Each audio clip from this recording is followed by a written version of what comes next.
And we're on. We're on. Hey, everybody. Hey, Greg. Hey, watchers on the ABA's various social media feeds. It's time once more for our. I gotta turn the sound off. Twitter always goes on. So we're back for our bi-weekly "What's This Bird" live program. I am joined. My name is Nate Swick. I do digital communications here at the American Birding Association. Where is the it? American Yeah, podcast, among other things. And I'm joined back again by my usual co-host in these sorts of matters, Greg Neise, our webmaster at the ABA. Greg, how are you doing today? Good to be back. Yeah, absolutely. Ted held down the fort for you last week, but it's always good to have Greg Admirably back in the seat, in the co-host seat. So before we get going on our birds, I'll talk a little bit about what we do here. What's This Bird Live is a bi-weekly program produced by the American Birding Association. What we do is that the ABA runs a Facebook group called What's This Bird. It's essentially a crowdsourced bird identification community.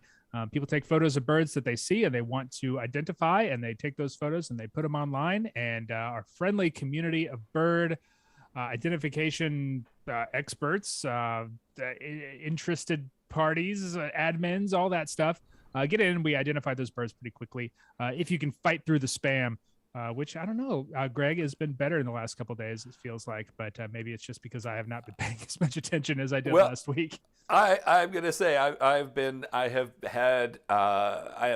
to my neck in other things, and I have not been in the group as much as I would like.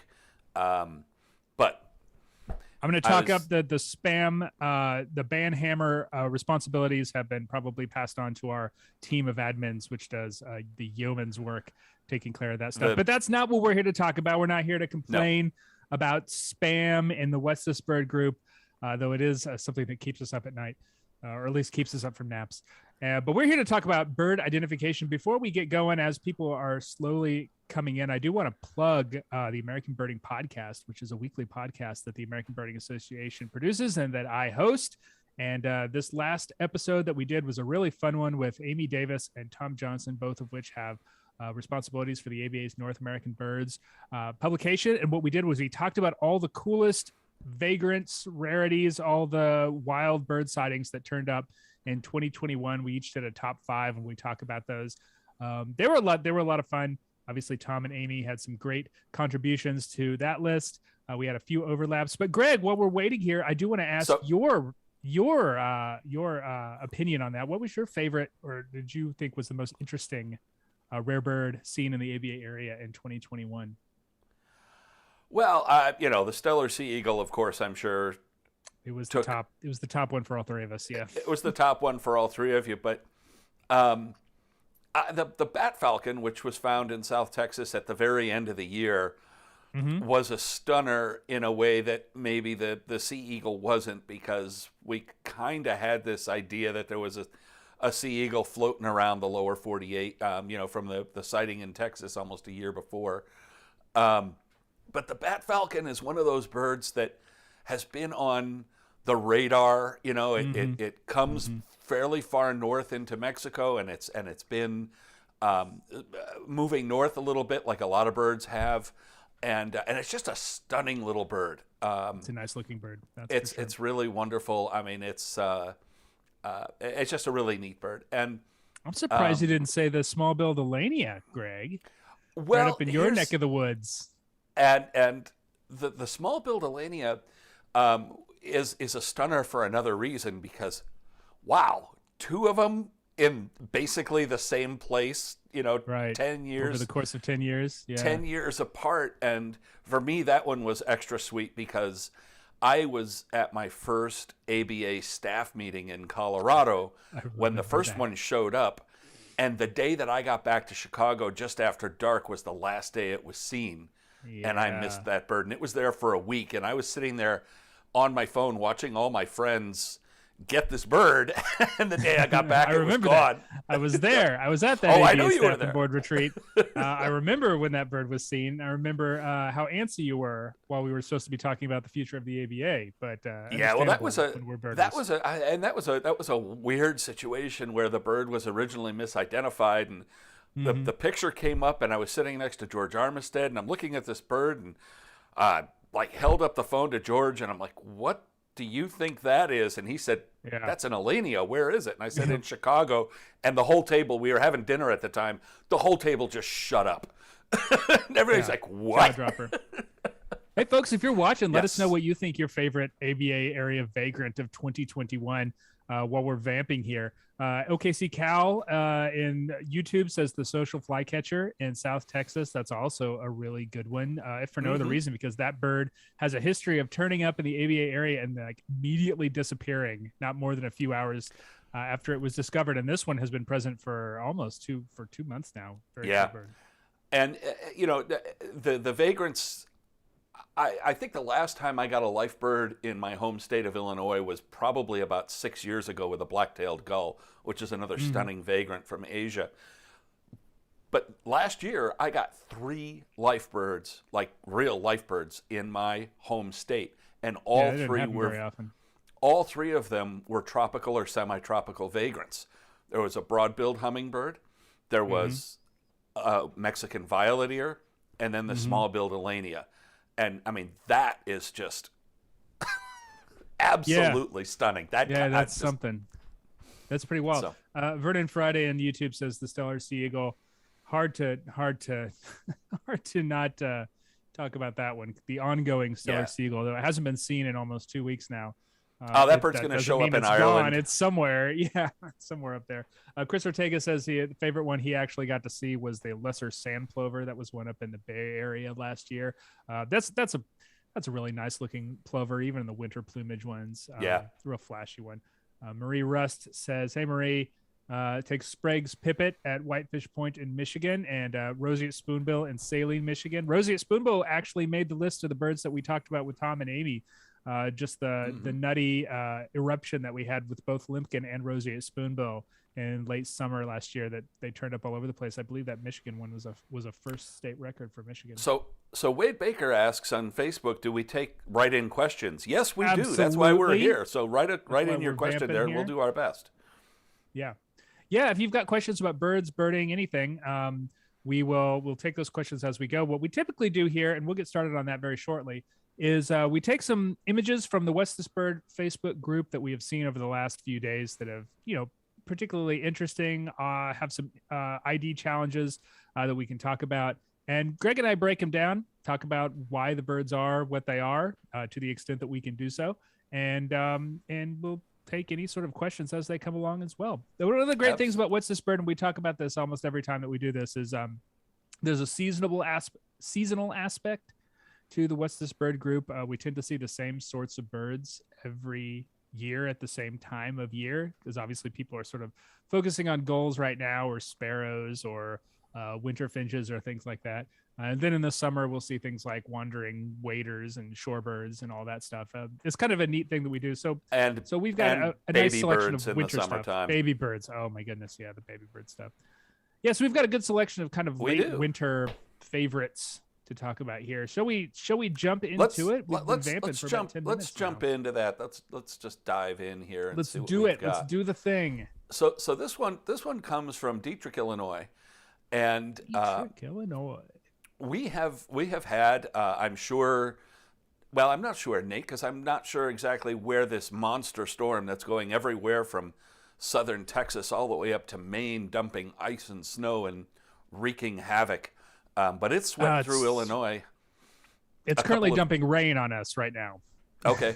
It swept through Illinois a couple days ago, leaving snow and ice. And when that happens, a lot of birds that tend to live in open territory come close to the roads. They might be way out in the farm fields, but when the farm fields are covered in a foot of snow, they come to the edges of the roads to pick up grit and find what they can find as far as food. And so we've been seeing a lot of birds like this one. And so what are you seeing here, Nate? Yeah, I love this picture because this is one of the most common uncommon birds in the AVA area. So what we've got is a little, what looks like a perching bird here. It's got very long wings, relatively short tail, not too streaky, kind of plain colored in the back, and a deep belly, white belly. What I'm perhaps most interested in is the up around the head. So there's a few things to notice up here. It's got a relatively slender bill. So even though it's hopping around on the ground, I think that kind of rules out most of the sparrows, which would do stuff like that. Other kind of open country birds, sparrows, long spurs, snow bunting, things of that nature. And it's got that yellow bordered face pattern with what looks like a black mark kind of around the eye. And knowing what I know about open country birds, this is unfortunately a bird that is not going to be near a lot of the sort of birds you might confuse it for in the field guides, sort of in its own area. And it is lark. It's the lark area. We only have one regularly occurring lark in the ABA area, and that is horned lark, which is what this bird is. And this is typically how you see them running around on open ground, trying to pick up seeds and bugs and whatever it can find there. Absolutely. And a couple of other things, the horned larks are extremely variable. You'll find some that look just like this, but they have no yellow in the face, which makes it fairly straightforward when they you can get be pretty pale. Yeah. They can be pretty pale. And that face pattern, some of the long spurs, especially Lapland long spur, has a somewhat similar face pattern. But a couple of things black, yeah, I mean, just in terms of having a pattern. Right. Yeah. It's got lines in the face in sort of similar ways. But one of the things that I notice here about this picture, and it's just slightly overexposed or a little bit overexposed, but you see that kind of peachy buff color, especially on the nape and on the wing panel. That kind of peachy buff color is something that you see in horned larks. And when you're looking at a flock of birds in a field, that'll stand out sometimes. Yeah, and horned lark is a great bird to start with because I said before it's sort of the most common uncommon bird in North America. It is widespread. They breed in surprising places, all over surprising times. And at surprising times, yeah. But it's a bird that novice birders or people who are just getting into bird can find kind of difficult to see because they do tend to tuck away in stubble-filled cornfields, and they can be very difficult to find unless you're like really paying attention to movement right on the ground. Once you start picking up that flight call, however, you will hear them fly over all over the place. Like they're actually fairly common birds. They'll fly over, but they're actually kind of small and slender, so they're relatively easy to miss if you're just looking for birds flying over. But if you key in on that flight call, American pipit is another similar sort of bird that does a similar sort of thing, widespread across the continent, easy to miss. I always think of it as sort of like a level up bird. Like once you start paying attention and noticing pipits and horned larks flying over, you really feel like you've leveled up in your birding skill. Yeah, so Mia points out that horned larks are very early breeders in Utah. They're very early breeders everywhere across their range. And it's one of the most confusing spring birds because we think, in April or even late March, but certainly in April, we wouldn't find fledgling birds out in the fields just after the snow has melted. But you will find horned larks. And juvenile horned larks look a lot. They're very confusing. One of the most confusing birds in our area. And it's more confusing because you will find very young horned larks at the time of year when you wouldn't expect to find any very young birds at all. Yeah, they're pretty wild that way. I have them at a spot on my breeding bird survey here in my county, and I run that in June, and by that point they're wrapping up, like they're done, and every other bird is like busy feeding chicks and whatnot. It's pretty wild. All right, so we've got now some birds floating around in the water. Water birds, Salem, Massachusetts. So we're looking at. I think it's safe to say this is the ocean, not a lake. I think the waves on the water suggest that this while this large body of water is certainly marine rather than on a lake.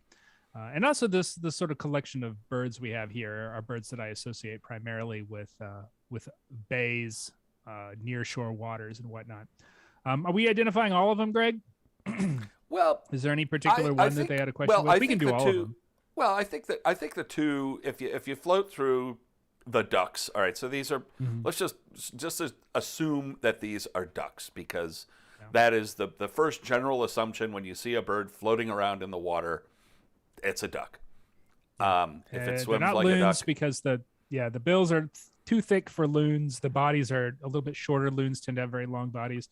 And grebes are even smaller bills. There's some large bills on those birds, so I would not associate with the grebes. yeah, and I mean, but going back to like, okay, so if you see birds floating around in the water, and you're just beginning, and you assume that a thing floating around in the water is a duck, Yeah, and fair you went assumption. through your field guide, and you went through the 6 or 8 pages of ducks, the two upper birds, you would find them pretty darn quickly, and they're so distinctive that I think you would be able to just key in on them. The one on the top right is a long-tailed duck. Looks like Indeed. a male bird there. Yep. Winter In male. Yep. beautiful winter plumage. And the bird in the center is another male. It's a surf scoter. Old clown and- face. Yeah, you see that clown, exactly. Skunk head clown face. It's hard to see the white on the Skunkhead bird's coot. head. That's one of the hunter names for it. Yeah, but what about that bird in front? Oh boy. So yeah, there's a lot we're not seeing on this bird, and we can talk a little bit about identifying birds based on field marks you can't see as opposed to field marks you can see. It looks like it's a little bit foreshortened here, so I think the body is a bit longer than it appears. But the all over black bird in close association with surf scoter and long-tailed duck. I feel pretty safe in saying that that's another scoter. Now we're going to try and identify. The bill looks pretty darn chunky. Bill looks pretty chunky. It's a little foreshortened, but I still think that that's a pretty significant size bird. Now, the scoters, the female scoters, can be kind of difficult, particularly surf and white-winged. Mm-hmm. So it looks like there's some white on the face. Both of those birds have white on the face. I'm not seeing any white on the wing, which you don't always see in white-winged scoter, but that is frequently correct. do see a little bit of patch of white on that wing. Based on just this photo, if we were in life, we would probably be seeing this bird bobbing around and getting a little better idea of the shape of the bill, which is a useful way to identify those two birds. My guess on this one is probably a female surf scoter. And you're correct. And the reason reason that I picked this particular bird that's nice, is because Andy Wilson did a great job of in the group. So in the group, if you find this photo, you'll find this in the comments. He did a great job of ciphering out what we're looking at here, and so you can see the even though it's foreshortened, he's outlined that scoter bill that's so big and chunky, and outlined especially the kind of knob on the ridge of the nose. That's exactly, and outlined the white spot at the base of the bill. And white-winged scoter, the feathers go over the base of the bill, and the white spot is a different shape, and it's more forward. Now, what I included here, if you're looking at this, you're like, what the heck is that on the right? I remember when this photo came out. Yeah, David Sibley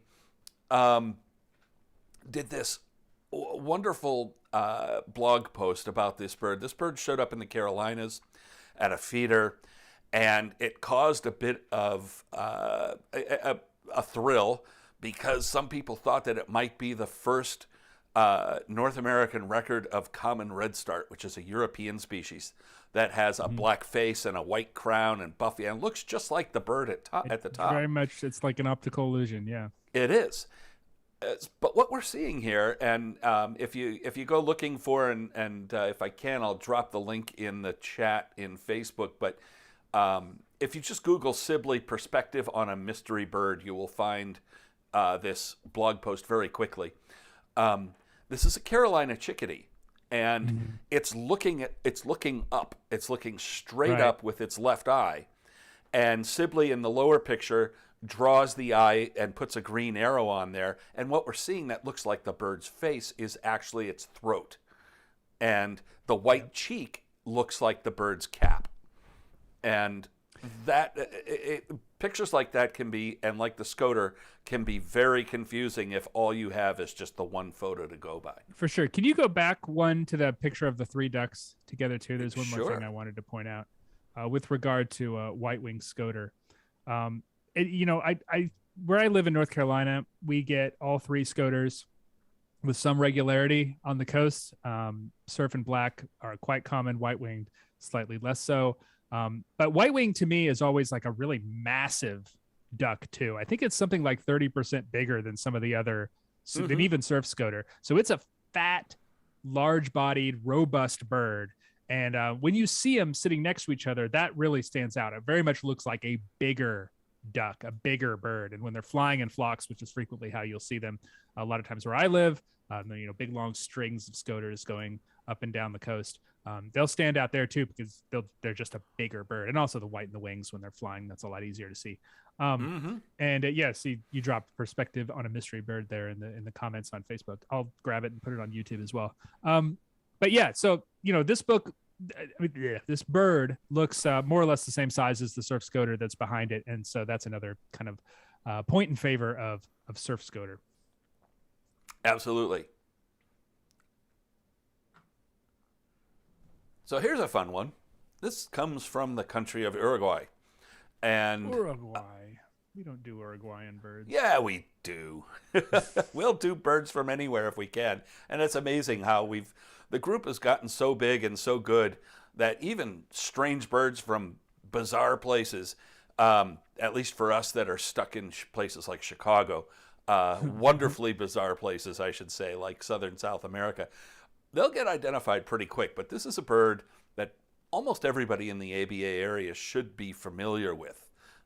So let's dig in here. What do you see in there, Nate? All right, so it's standing in water. It's relatively long-legged, large-bodied, long-winged. So this is a shorebird, and in the order Charadriformes, narrowing it down a little bit even further.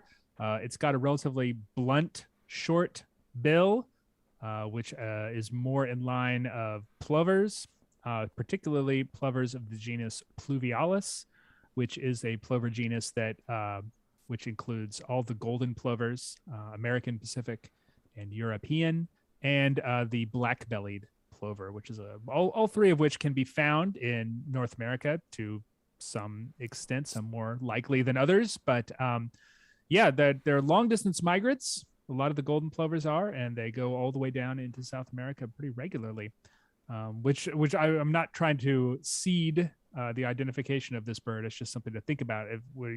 If this were a photo taken in Florida, for instance, I would probably think slightly different than I would. Now here's something, Uruguay. We do deal primarily in North American birds, and primarily in the ABA area of North America. But both species can be found in southern South America on the coast. Oh, there are black-bellied plovers down there too? Yeah. Okay. Fair enough. So here is a little Photoshop mashup that I did this morning of the mystery bird on the right and the bird that it's most confused with on the left. And now it's pretty easy to see the difference in bill size and bill shape. Now we have an American golden on the head as well. Yeah, we have an American golden plover on the right and a black-bellied plover on the left. And you will notice which I'd love to do this because there's a very small fraction of people whose just heads explode when I say plover and plover in the same sentence and just mix them up. I go back freely. Yeah. Golden plover sounds better than golden plover to me, and black-bellied plover sounds better than golden plover. So you can be haters and snarl at me for that, but whatever. But yeah, I mean, if you get familiar with these birds, black-bellied just has a very different impression. It's got a blocky head and it's chunky. The golden plover just looks kind of dovish, and it's bigger eye and smaller bill.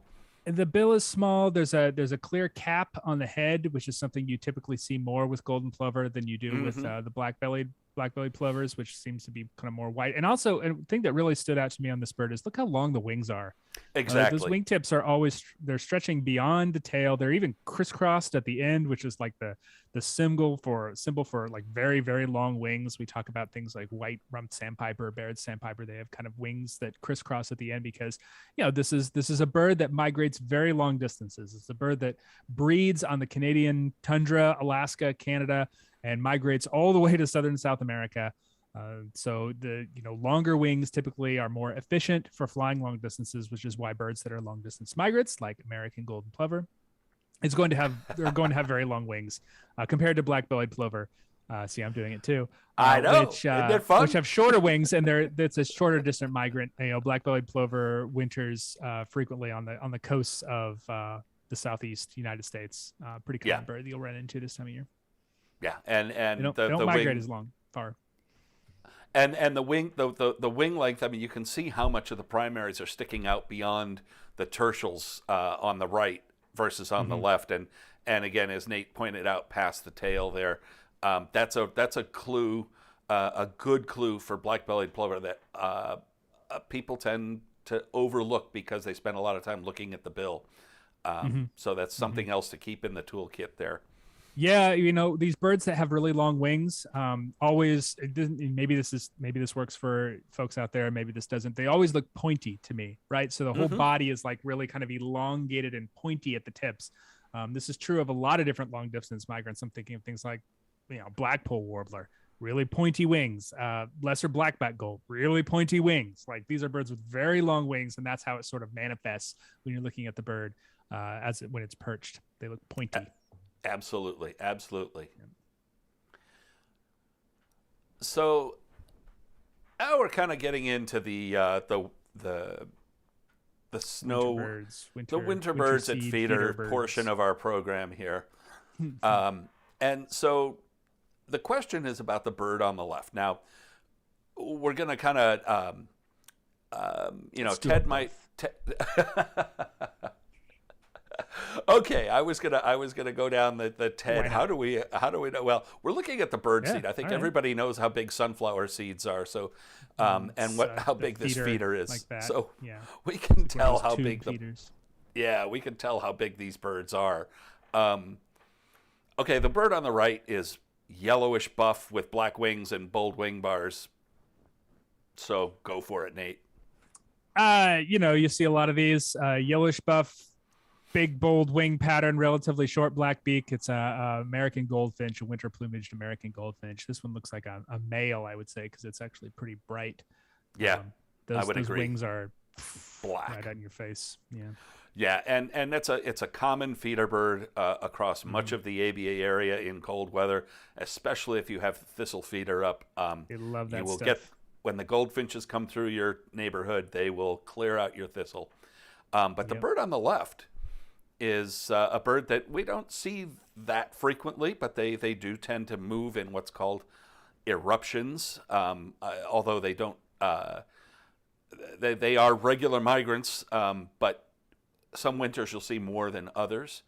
Yeah, the further south you get in the ABA area, the more likely they tend to be sort of eruptive migrants. I think they're regular winter visitors north of, the Ohio River or so, but down where I am, they ebb and flow with the years. Some years we get a lot of them, some years we don't get very many at all. And that goes true for that holds true for even up in the the snow belt areas in the Great Lakes and other places where they don't breed. There's some years where you get them all over the place, and some where you can find a couple if you really spend some time looking. But it's a brown streaky bird at a feeder, and the thing that we see here that's most noticeable, I think, is that face pattern. Yeah, bold face pattern, very broad white eye line, and also the malar, which is sort of the mustache that kind of comes down from the lower mandible of the bill, and then the mask, giving the impression of a kind of a mask. Anytime you see like a really strong pattern like that, it's going to be one of the they used to be Cardulian finches, but they're not anymore. They're hemmer whatever. Which is like from the same Latin root as hemorrhage. Like so now this, looking at this bird, I'm going on. down a path. That's good. Looking at this bird's face, though, we can see that it has a heavy finch bill because it has a sunflower seed in its mouth that it's cracking. And so, you know, that's, you look at birds like chickadees and even blue jays, when they eat a sunflower seed, they don't just get it in their bill and crack it. They put it between their feet and they hammer away at it. But the birds like this, they've got big, strong bills designed for cracking seeds. And what we're looking there at is the lower mandible, a sunflower seed in the middle, and then the upper mandible. So this bird's got a big, heavy bill.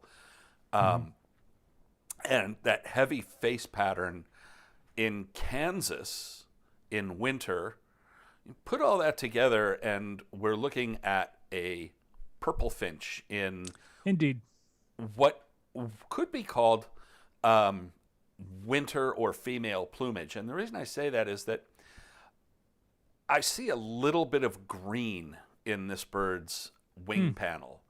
And if I remember things correctly, that indicates a young male over a female. I didn't know that. It's also, and it's also the back is kind of not as strongly patterned as it might be.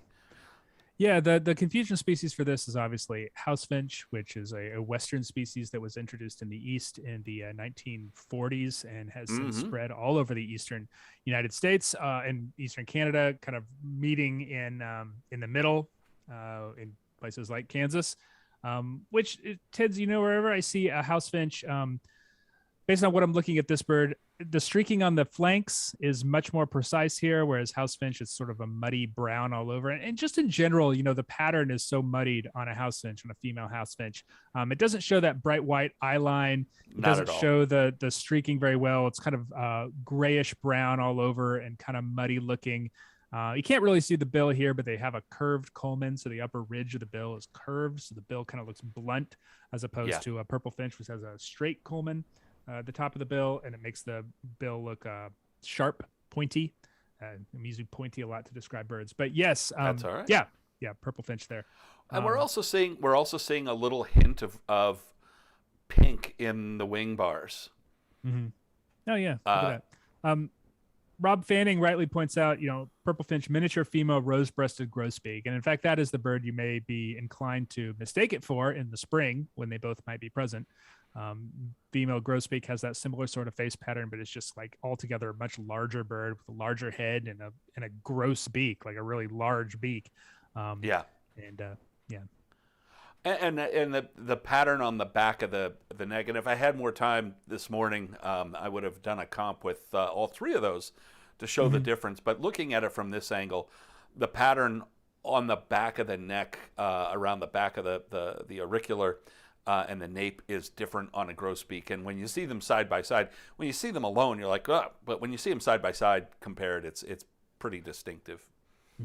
Hey, Greg, do you want to pause the identification and take one of the questions that we have in the comments? Let's go.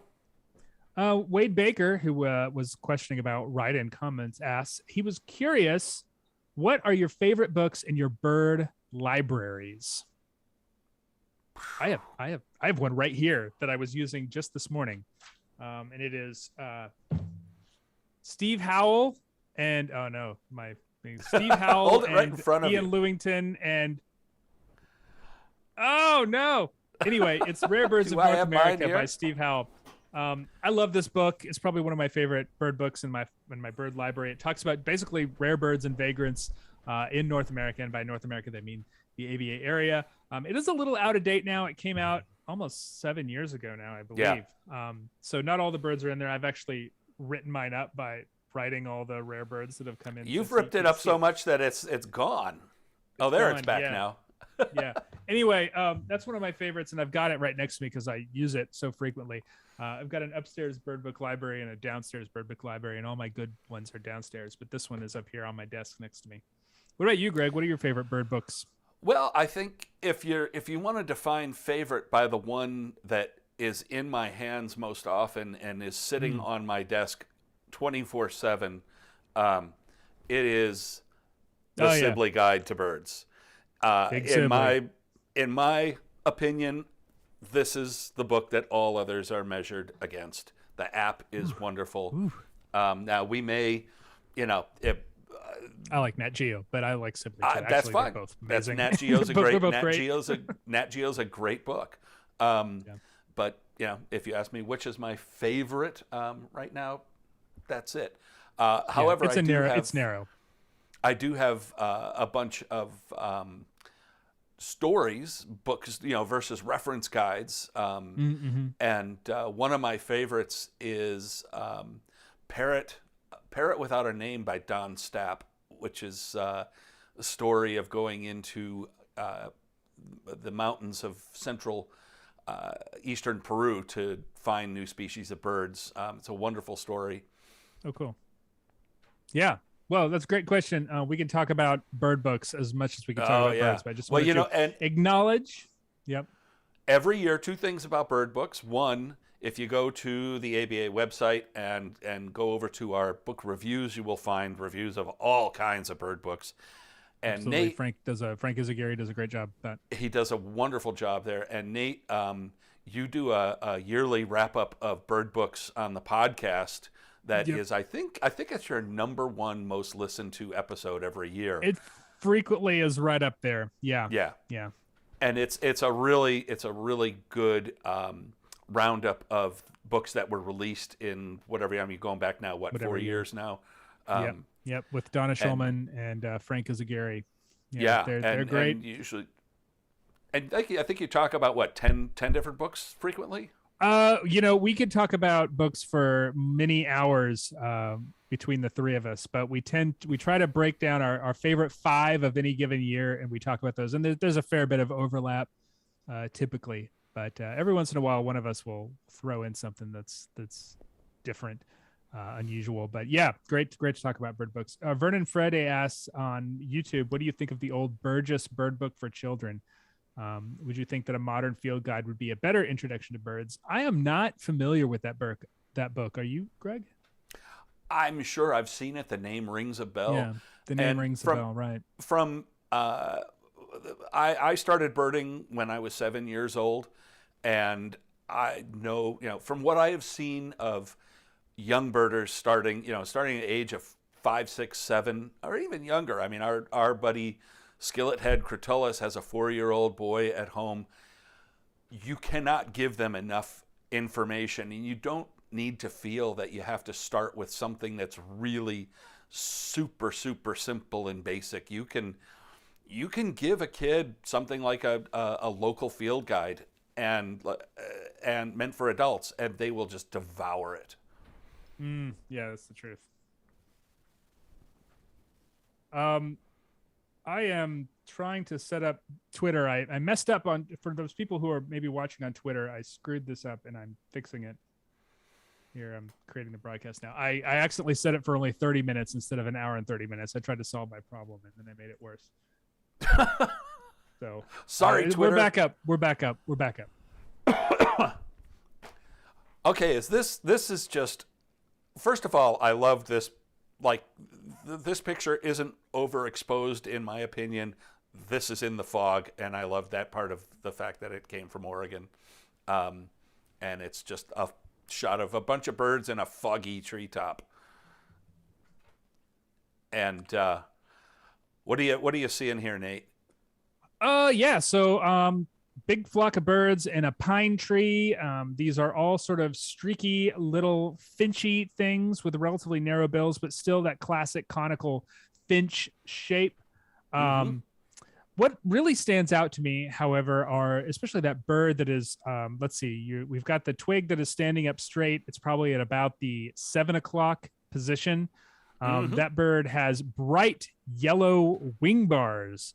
And there is only one finch in North America that is all over streaky like this with bright yellow wing bars that I know of. I'm pretty sure this is true. Yeah, and except for some very rare things. Talking about vagrants, very, very rare things. Yeah, like Oriental greenfinch and things like that. But that's it's pine siskin, which this is a flock of pine siskins. They frequently travel in flocks, and it's in a pine tree, which is very, very, very convenient. Yes, and the bill shape on these birds is unique. Pine siskins have a very long, narrow, conical bill, almost like the shape of like a traffic cone versus a triangle. You know, like Yeah. or what No, you I think of see. as a normal thing. It's just longer, and it's unique. And one other thing too, if you were there looking at these birds, they are noisy, and you will hear Mm-hmm. pine siskins long before you see them usually. Absolutely. They have that lovely that call that sounds like someone running their thumb up a comb. The small tines of a comb, Yeah. yeah. Zip. Yep. Mm-hmm. And you know, one other thing that's kind of interesting about, especially in the winter, with birds like siskins and crossbills, which we don't have pictures of here today, but you know, because the snow tends to have insulating properties, the winter woods tend to be a bit quieter, and you can, if you stop and listen, even if the birds aren't calling, which happens, you know, they stop to feed, you can hear them cracking open the cones of the conifers they're feeding on. And you will see the little pieces of things flutter down. And as you're walking along, you'll see these, the litter from their feeding on the fresh snow. And look up, and there may be a flock of crossbills feeding over you in the trees that's keeping very quiet, which has happened to me more than once. Yeah, siskins are one of those birds that are sort of a classic eruptive winter finch. They spread out Mm-hmm. across the continent, more frequently than the other winter finches like crossbills and grosbeaks and things of that nature. They come in big groups. They'll clean out your thistle feeder if you let them. And the funny thing about siskins is that they are not obligate, facultative. I'm trying to think of that. Facultative breeders. Yeah, facultative. So they will sometimes, if they dip way down into the south, in some years they just won't go back north. They'll just stay there, and they'll end up nesting and breeding. That happened in North Carolina a few years ago when we had a particularly big siskin eruption. They're really interesting birds. And you know, I wish we had an opportunity to have crossbills up here, but white-winged crossbills are starting. It's turning out to be a really good finch year across the northern tier of the United States and southern Canada. Mm-hmm. And white-winged crossbills are starting to move in the last couple of weeks and show up in numbers. And here in Illinois, and I think Nick Lunder pointed out in Maine, they're singing and they're displaying, and they are true nomadic birds, truly nomadic. Yeah. They will breed in the middle of winter. If they find a space with a lot of food and good habitat, they'll just plop down and raise young right there in February in the coldest places in the coldest month. Yeah, wild birds for sure. Okay, another feeder bird. Oh, one of my favorites. All right, so this is Texas. Clearly, they've had a cold snap there, as evidenced by the icicles hanging from the squirrel baffle on this feeder. Cold snap always brings in interesting birds to your feeding station if you're feeding out there. Which are we doing? Both of these? One of these is easier than the other, I would think. Yes. Let's do both. Let's start with the easy one. We'll start with the easy one. Black and white bird with a red spot on the back of its head and a white back. Yeah, it's not perched the way you typically see these birds. No, it's not. It is using the feeder there, which might cause you a little bit of confusion. But you know, just there are very few birds in North America that have that sort of all clean white underpart and the speckly black and white back, and the white back in particular. You can even see that. It is a woodpecker, not doing woodpecker things. And this looks like a relatively small one, so I would go with a downy woodpecker on this guy. And I would agree, a male downy woodpecker. We have we have three woodpeckers with white backs, and the two most common woodpeckers found at feeders are downy and hairy in the winter, and both with white backs. And this is the smaller of the two, downy woodpecker. And downy woodpecker is a small bird. And so that gives us a good clue about this, tells us how big the bird on the right is. So what are you getting there, Nate? Okay, so chunky bird fluffed up against the snow, relatively longer tail. The bill is foreshortened here, but I think we can safely say that is a relatively narrow bill, not a finch bill. So I would say that is looks kind of like the a woodpecker bill over there on the left. A little bit, but you'll notice that it's not as sharp. It's not as chisel shaped. I think we can see that pretty well. Or maybe it's my own sort of, knowing what the bird is. I'm sort of I think the that angle way, but... too, and I think the angle too. I mean, I think the woodpecker on the left is looking away, almost at the same angle as the bird on the right is looking towards us. Yeah, it's a little bit blunter. It's not, obviously not a bill for chiseling into wood. So some things that are worth noting. It's kind of a pale yellow wash all over, yellowy green, darker on the head and around the ear and on the back than on the breast. I see 2 wing bars here. I see a broken bold wing bars. I see a broken eye ring. This is one of my favorite birds that always causes ID confusion. So it's a warbler, and big chunky warbler with 2 wing bars and a broken eye ring. That leads me to pine warbler, the chimera of the southeast. It is, and one other thing to point out here that the reason I picked this picture is because it shows it off very well. It's a subtle field mark, but it's almost always present. Is you see that pale crescent or arc on the back of the neck behind the auricular?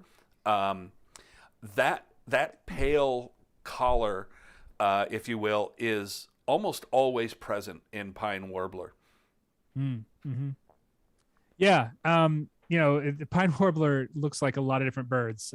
Frequently when people are confused about what a warbler might be, the answer is almost always pine warbler. It seems like they can show a lot of different plumages, from very pale birds like this one to very bright kind of golden colored adult males, which are absolutely gorgeous and frequently are not illustrated very well in field guides, I don't think. Yeah. They show you a lot. It's a big warbler. It's a slow moving warbler, but it's a warbler that you're going to see in the southeast frequently at feeding stations. They love coming to suet like this bird. Absolutely. They'll start singing anytime now. At least where I am. The pine warblers in February, pine warblers start singing. Yeah. So a duck. We got another duck. Here we have a duck. I see. And it's got the chestnut sides and the black back and the white in the front. So it's got to be a domestic, one of those manky domestic mallards. What it looks like. It's a weird looking bird for sure. It is a weird looking bird. Go ahead. This bird really does not have a duck bill, and that's like true. The first thing I notice here.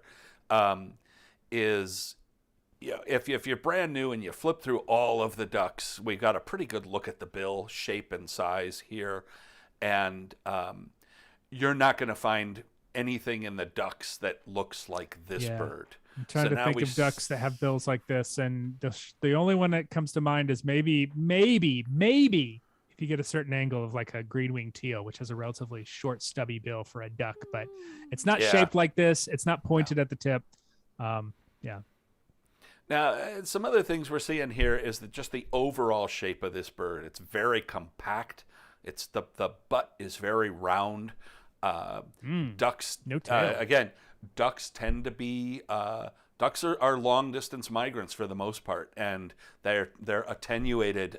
They're long and pointy, like you were talking about earlier, Nate. And even ducks that don't migrate as far. Things like, so ruddy duck is the first one that comes to mind because it's got short little wings and it flies like a bumblebee, but it's got that long tail, so it still kind of looks long and pointy. I would not describe this bird as pointy. Pointy is not a thing I would describe. At least not at the back end. Yeah, so we're talking about other water birds that it could be grebes, loons, coots. It's not a coot because the bill is a bit too long. It doesn't have the shield on the front of the face. The neck is a bit too long for a coot as well. They tend to be a little more big-bodied, small head with a little stubby little neck. Loons have very long bodies. This bird does not have a long body. No. This bird seems like more like a square than a rectangle. So that's about as tall as it is wide. So I think I'm pretty safe calling this a grebe. It's got the long neck. It's got the sharp bill. It's got the tailless body. So definitely one of our medium-sized grebes. Yes. And beyond that, this is a mess. This bird is a mess. this bird is a mess, and it's one of the most confusing plumages. Now, when we look at the grebes, we can toss a few of them out. I think red-necked and western clarks, because the neck just isn't long enough, and bill's not long enough either. You know, and the pied-billed grebe has a heavier bill, and this time of year usually pale this time of year. Yeah. Yes, it would have a heavy, chunky, pale bill. So, anyways, we were narrowing it down now to two birds that this time of year, coming into February and March, are the two most frequently confused grebes, and that's eared grebe and horned grebe. And yeah, they're both more or less the same body shape, same long neck, same relatively short bill. But there are a few things that I think kind of tip the scales for one of those on this bird. I'm noticing the bill in particular. Eared grebe has sort of what appears to be sort of an upturned bill, and that's because the culmen, that top bill, is straight out. It's not curved down. So it does kind of give it the impression the bill is kind of tipped upwards. It also sort of has a very distinctive head shape where the forehead is very high. And not sort of rounded like this bird. Absolutely. And this bird is, and I'm just double checking something here because it's easy to forget while we're sitting here talking about it live. This bird is alert, and if you were to if you were to think that the head shape, you're looking at the field guide, and there it is. Typically, what you're looking at with these small grebes, you're looking at a head shape for eared grebe that's pointed on top, and in horned grebe is kind of more fluffed out and pointed at the back. But in this plumage, the tufts are missing because they haven't grown in yet, and it kind of looks like the head is pointed straight up on top. But this bird has one slam dunk field mark that I know where you're going. Yeah, and I left it out when I talked about the bill. But. Thank you. And it's shown so well in this bird, and that is the little white tip on the end of the bill.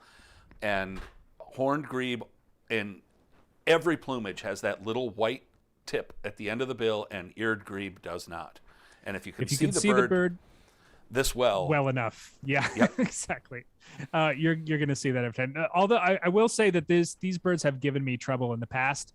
But typically when they're like, you're at a reservoir and the bird is like 500 meters away and you're trying to pick it out in the scope and all you can see is that messy head and the messy neck. This is a tough plumage and not one that's well illustrated in field guides for the most part. But as Greg says, white tip to the bill, if you can get it, that's going to be your slam dunk. Boy, we don't have a ton of time left, Greg. And I know you've got one big grand finale. Let's do it. Okay, so here we go. This is a redpoll year. In the last month or so, redpolls have just exploded, and there's a lot of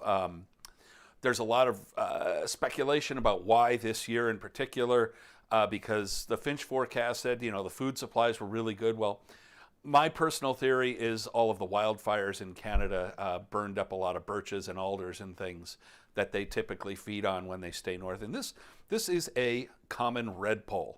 And the reason red right on the pole.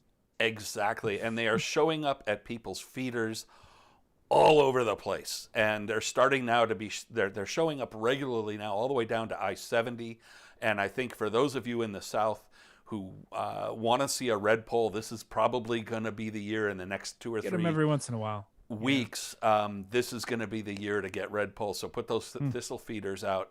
But this bird, I mean, it's a little overexposed, but it kind of looks kind of pale, and one might wonder if this is a hoary redpoll. And it is not, because on the right picture we can see the pretty heavily streaked undertail coverts. We've got a big dark streak in there with 2 or 3 more. The streaks on the side are pretty pretty blurry, but I'm going to just jump in here because, like you said, we're running out of time. So let's do it. Let's do redpoll. Redpolls. Do it. 5 minutes of redpolls. 5 minutes of redpolls. 5 good minutes of redpolls. So here's a mashup that I put together of hoary and common redpolls that were in Illinois a few years ago. Ted Floyd and I had a wonderful time studying this flock of about 100 birds at Wolf Lake in Chicago. And so we have both common and hoary redpolls here. And what I want to point out is the general impression. So going from top left, we have a hoary redpoll that is in flight and a common redpoll that is feeding. And you'll notice right away just the overall paleness of the bird on the top left. Mm-hmm. The fact that it's got clean white undertail coverts and a clean white rump just adds to that. But below is the same bird, and you can see the classic field guide hoary redpoll with that short bill, the pushed-in face, a little bit of the might call butterscotch wash on the face, the very fine streaking on the flanks, and just overall frosty color is very different.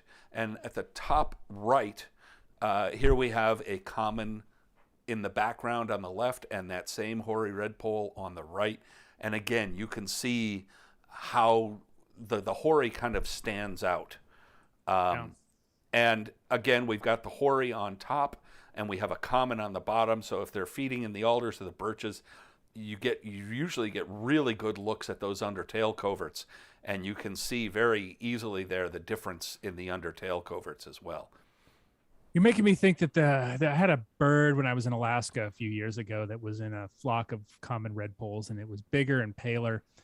And the guys I was with said that, oh, it's not big and pale enough, but man, it really felt like a hoary redpoll. Yeah, no, the punchline, of course, is that it doesn't matter; they're the same species. But well, yes, and that may be true as early as later this year. Who knows? Yeah, but right. even if they do wind up, being lumped, it's still fat. These birds are still the population that may be called hoary subspecies, or for now is a valid species.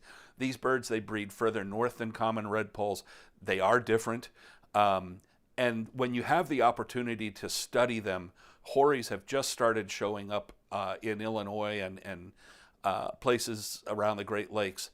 This is a year to study them. When you have hundreds of redpolls like that and you can get them in big flocks like this, study them, because it may be a decade before you get another chance at this.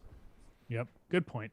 So what a way to end, Greg. Redpolls 101. Keep an eye out for redpolls at your feeders all the way across the continent this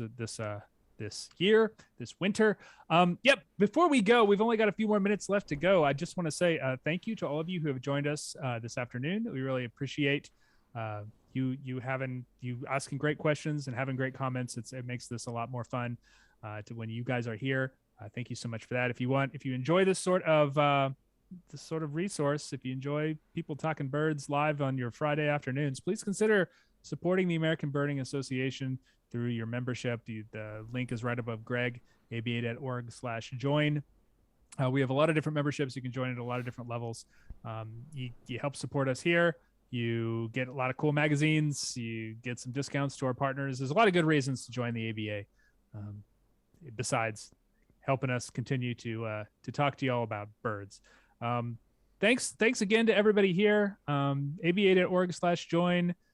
Check out the American Birding Podcast wherever you can find podcasts if you enjoy us talking about birds. And have a great afternoon, Greg. That's and it for everybody out there. We'll see you around, folks. See you in a couple weeks. Bye-bye. Bye.